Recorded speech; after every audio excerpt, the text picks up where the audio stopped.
Singapore's ranking in an international study on adult literacy, numeracy and problem solving has improved. The survey, which runs every 10 years by the Organization for Economic Cooperation and Development, measures how adults use their skills at home and at work.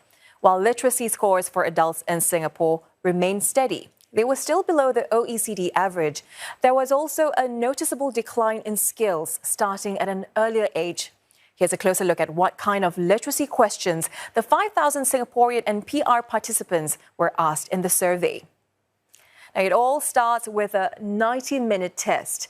Here is a sample question on preschool rules to follow. It lists details like when classes start, what time breakfast is, what to wear, and even rules for medication. The question may be something like, what is the latest time you can drop your kid off at school?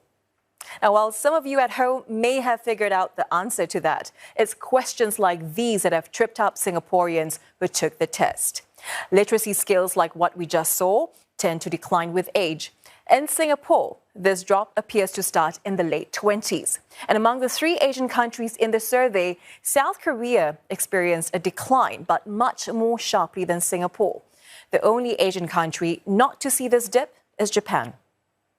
It's important not to jump to conclusions because most Singaporeans are still performing pretty well within level 2 and 3, which is adequate for most jobs. And factors like Singapore's multilingual environment, where English, the language used in the Singapore survey, is not necessarily the only language used in all workplaces.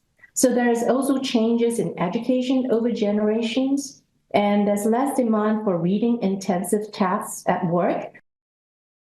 Workplaces are very important touch points and settings for individuals to continue building their skills, to continue honing and developing their skills, because it has to be done throughout life. I think this link between industry and skills development is vital in order to ensure that there is quality, industry relevant and readily accessible training for individuals to keep up to date and to stay competitive. But on the bright side, Singaporeans excel in mathematics, science and problem-solving questions. For numeracy skills, the nation ranks 10th among the 31 countries, a huge jump from a decade ago when the country was 25th among 39 countries. Overall, the skills gap across age groups has narrowed since the last cycle. Now, for example, the difference in literacy scores between those aged 16 to 24 and those aged 55 to 65 is now 66 points compared to 70 points in the previous cycle. This trend is also seen across different educational levels. According to the report, adults with tertiary education scored 35 points higher in numeracy than those with upper secondary education. In contrast, the gap was much larger in 2014, with a difference of nearly 60 points. Now, this shows a notable narrowing of the skills gap over time.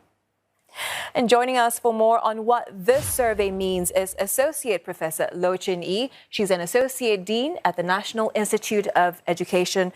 Professor Loh, thank you so much for joining us.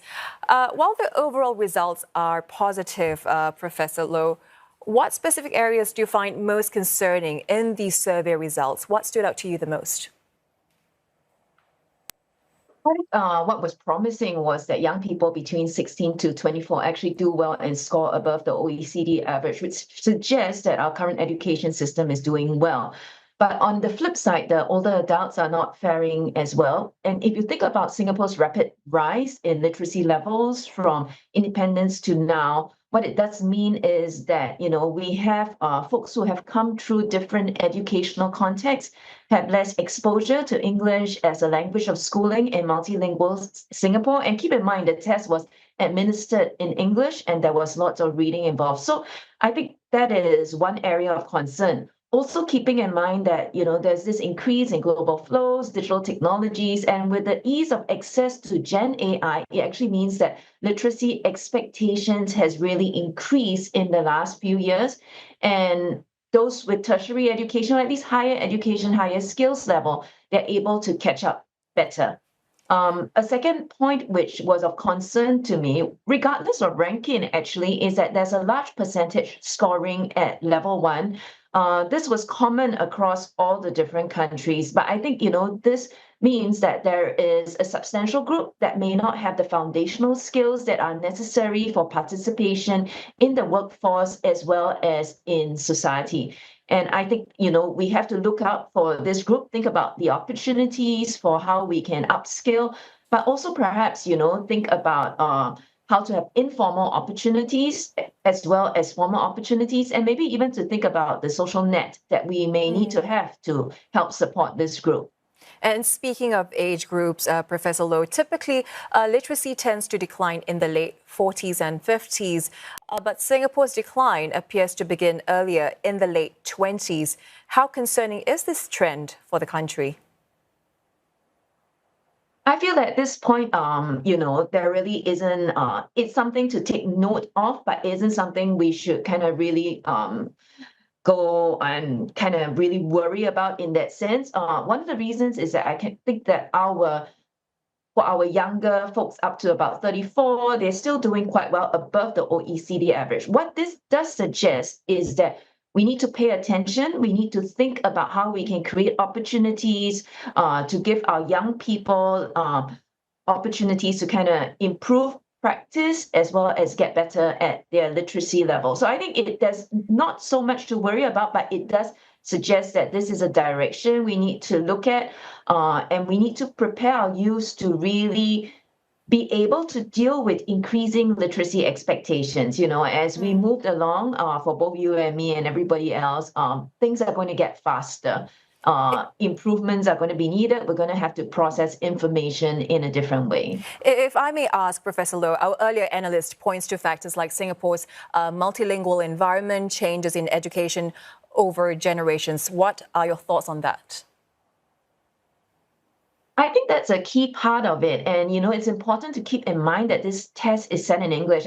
When you presented the question just now, where you kind of show the diagrammatic representation, keep in mind that what you were showing on screen was diagrammatic and it could be presented as a problem, but that in the actual task itself, there was a lot of reading to be done.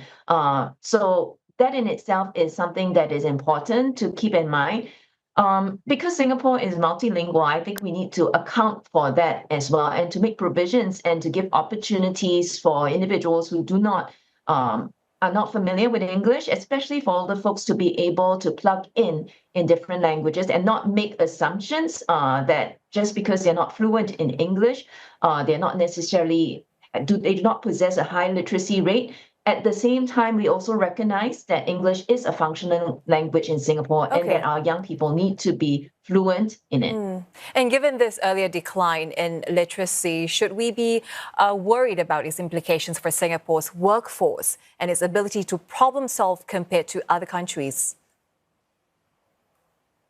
I think it's important to focus on the relevant skills that we need to have. I mean, what I found interesting looking at the data was that, between countries, in some countries, like the Nordic countries, such as Finland, the upper secondary students actually outperform tertiary students in many of the participating countries, Singapore included. And got me thinking about the skills and dispositions and the culture at individual and societal level that may be more important than paper qualifications. Having said that, I think the low literacy rates, other than job implications, there are implications for well-being and civic participation. I'm just thinking about something as simple as going to see the doctor, how to access public-private health information, reading the news. These are ways that we need to actually participate. So beyond the workforce, there are implications for our participation, for taking care of ourselves, and just general well-being. Is this early decline in literacy reversible? And if so, what actions need to be taken to address it effectively? I think maybe just to sort of reframe the problem, I think it's partly a decline, but it's also to keep in mind that the world is changing, literacy rates are increasing. So it's not that you've gotten worse, but that your literacy skills need to keep improving in order to deal with whatever is in the world right now. So I would say that there are three important things: training, culture, and society. I think we need a lot of sustained training, but also just-in-time training. So if, for example, National Library Board, they offer spaces and programs, and these are examples of what I mean by just-in-time training versus kind of signing up for more sustained programs. I think we need to invest more in educators, trainers, librarians who curate, run training, create opportunities for that self-directed learning. Secondly, culture. What I see in at least the Nordic countries is a culture of independent learning. I have a colleague who was sharing with me recently about men reading in rural communities. You know, even in something like farming, you need to read to figure out the information to make decisions. What does this culture of independent, self-directed learning look like in Singapore? Can we facilitate that? And the last thing, which is not really about stemming the decline, but I think it's about addressing the problem, and that is society. I think as a society, we still need to have social nets for those who may not be able to upskill, especially the much older folks, and consider how we can provide the resources to help them to function and integrate meaningfully in society. And at the same time, to think about the kinds of differentiated training we have for different individuals, perhaps even in different languages. I think that might be something that we can think about as well. All right. Training, culture, and society. Professor Loh, thank you so much for those insights. Associate Professor Loh Chin Ee from NIE.